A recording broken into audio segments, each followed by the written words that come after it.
Dans cette série, nous allons partir à la découverte des sub-D dans Rhino 7. Alors, dans cette série d'exercices, nous allons modéliser la carafe qui est ici. Alors pour ça, j'ai préparé le fichier en important des images d'arrière-plan que j'ai positionnées dans des calques, ici, qui sont verrouillées. Donc ces images sont dimensionnées à la taille de la carafe.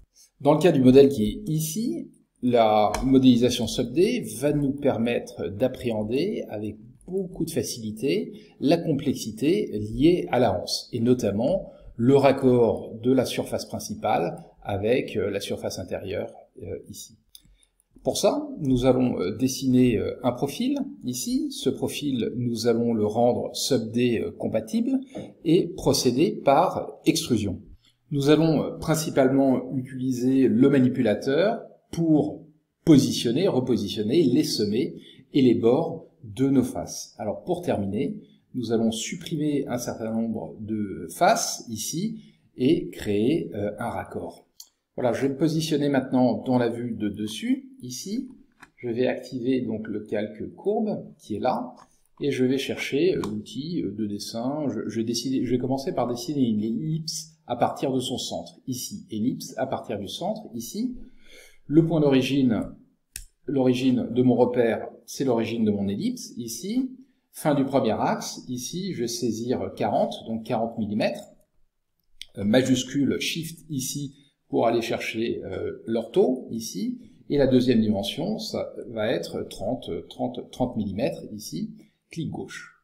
Donc, je veux faire conformer l'ellipse qui est ici au profil qui était affiché ici, qui correspond en fait à l'extérieur du bord en contact avec la table, de la face intérieure, ici. Donc pour ça, je vais d'abord commencer par reconstruire cette courbe, ou je la reconstruirai tout à l'heure, dans un deuxième temps. Donc ce que je vais faire ici, je vais commencer par l'effiler. Je vais me tourner vers les outils de transformation, ici, transformer, effiler, voilà. Donc je définis un axe, premier point, deuxième point, ici, je vais me caler ici sur ce point pour définir en fait l'origine ou la distance de départ de mon effilement, ici, et je choisis un deuxième point qui va venir se conformer à la courbe qui est en arrière-plan, ici, voilà. Voilà, je clique. La courbe est complexifiée, entre guillemets, des points de contrôle ont été rajoutés par cette opération d'effilement. Je vais maintenant reconstruire cette courbe. Pour ça, je vais dans le menu édition, édition reconstruire, et je sélectionne la courbe. Donc cette courbe, dans Rhino 7 dispose d'une nouvelle option qui est rendre compatible avec les sub-D. Donc lorsque j'active cette option, ici, le degré 3 se fige, il est figé. Donc il s'agira d'une courbe de degré 3, ici, aujourd'hui elle est constituée à ce stade de 38 points de contrôle, et là je vais choisir 12 points. Alors 12 points nous permet de positionner, d'avoir 3 points de contrôle sur chaque quart d'ellipse, si on veut. Donc ces 3 points vont se transformer en face à l'extrusion, comme nous le verrons. Donc ici, j'accepte. Je vais maintenant basculer dans ma vue de face, ici. Je vais sélectionner ma courbe, voilà. Et donc, j'active mon manipulateur qui est ici. Et là, le manipulateur, donc on a les outils de déplacement qui sont ici, et la sphère, pour rappel, la sphère est un outil d'extrusion. Donc ce que je vais faire ici, si j'extrude cette courbe, et que cette courbe est sub-D compatible, elle va créer une géométrie sub-D.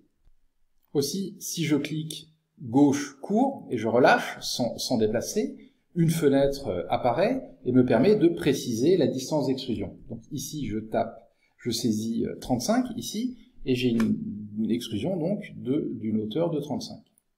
Si l'apparence est semblable à une surface, si j'inspecte et je regarde les propriétés, ici, de la géométrie, j'ai un type sub-D et sub-D ouvert.